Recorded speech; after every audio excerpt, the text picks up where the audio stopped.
Darrius, this story, it makes me so happy because people like you just are so inspirational to the world.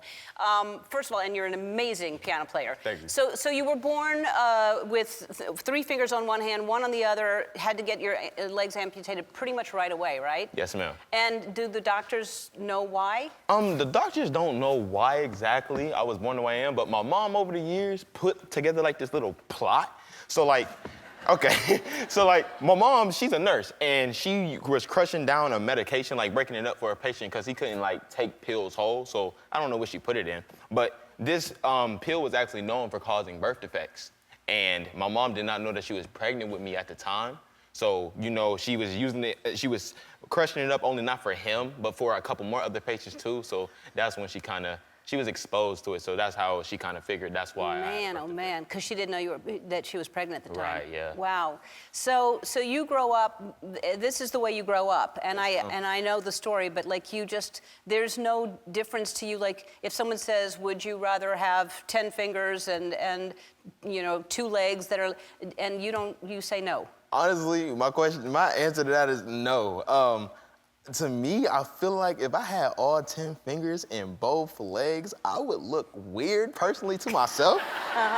Cause I grew up and this is all I've known. Like I didn't have like an accident or nothing to make me have a birth defect or a disability or nothing. Like this is all I've known. So like 3 fingers, 1 finger here, 2 legs here, it's normal to me, and I absolutely love it about myself because I'm able to connect with people on such a deeper level. Like with y'all today. Thank you.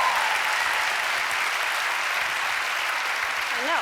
But you must have been, I mean, kids must have been cruel when you were growing up. They must have made fun of you, and you just have this amazing strength.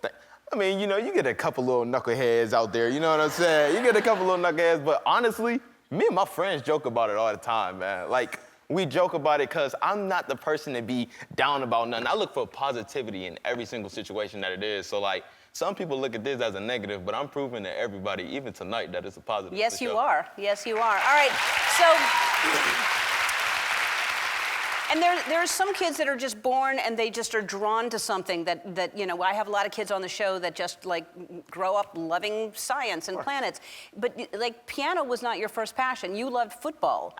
Yes, actually my first passion and love was football. That was like my #1 dream growing up as a kid. And you know, when it was my freshman year, that kind of was like my first, like, I guess you could say reality shock. Like, to know that when the football coach told me I couldn't play, it was kind of like, okay, now it's time to start thinking of plan B. And I'm not gonna lie, that hurt me when I was growing up because football was something that I always loved to do. Like I knew all the coverages, Hall of Famers, all that. Like I was really into it. And to be told that you couldn't play it, you start to look for something else to find a passion with. And the piano was kind of just like right there. And I used all the emotions that I was feeling from being told no and put it into the piano, and I just blossomed from there. I know, but you gotta, you know, I mean, for you to go, you know what? I have 3 fingers on one hand, 1 finger on the other, and piano, I'm gonna go for piano. That's my instrument, and you are really good at it. Like, it's not like you were drawn to it when you were a kid. It was your fallback, and then you're brilliant at it. It's crazy. Like, right away, you just started playing piano, and you're like, oh, yeah. It took a little bit of work. I ain't gonna lie. It took a little bit of work. It started way back in church. In church, like my grandpa, he'd sit there and play something on the piano, right? And then I would play something just to outbeat him because he can't play nothing. He say, well, he can't play nothing. So I sit here and I just would try to outbeat him every day. And then my mom, like, I say a couple months after me and him was going back and forth doing this, my mom put out this old keyboard that her mom had from when I think when she was little. And I was playing on it, and then one day it like caught on fire. Like, so it started a while ago. Because of the way you played it caught on fire? What made your keyboard, because I don't know. All right, well, it sounds like you were playing too fast. All right, and you're performing today a song that you wrote, right? Oh, yes, ma'am. I'm performing Dreams Are Forever. All right. That's my original composition. All right, I can't wait for y'all to hear him. For sure. All right, head on over. Let's get it. Thank you.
All right, well,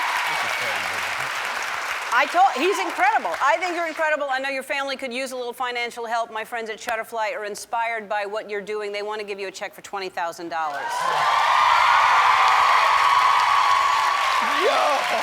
We'll be right back.